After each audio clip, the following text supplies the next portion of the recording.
that keeps coming up in the VW world. Purist or modder?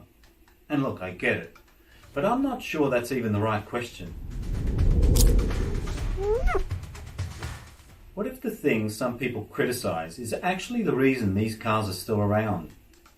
Because without personalising them, without modifying them, the Beetle and Combi might have just stayed transport, useful, reliable, and maybe eventually forgotten. Because they weren't born special or rare. They were affordable, simple, and available.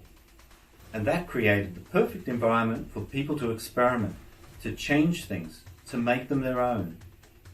They were lowered, lifted, engine swapped, highly personalised. Entire cultures were formed around them.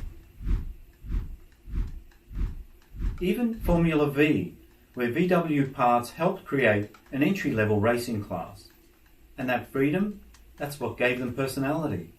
And that personality is what people connect to, which is what turns transport into an icon. But here's where it shifts.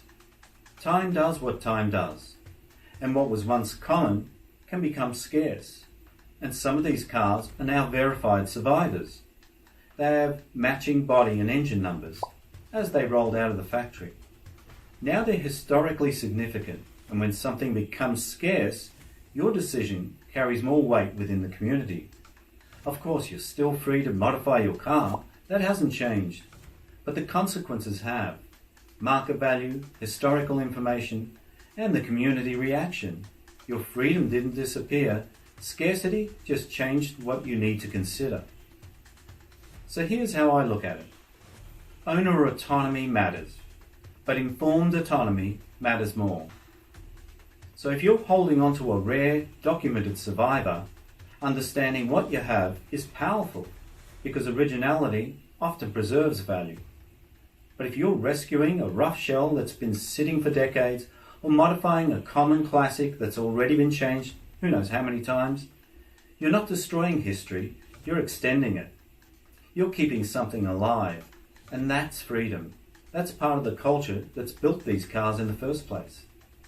And the only mistake is cutting before you understand what you're cutting into. And that's where today's debate comes from. Original or modified. But the argument only exists because classic VWs succeeded. They were shaped by different cultures. They were opportunity, they were experimentation, and they allowed people to figure things out. And that hasn't changed. So maybe the real question isn't purist or modder. Maybe it's this. Do you know what you're holding? See it clearly and then choose. And build something worth passing on.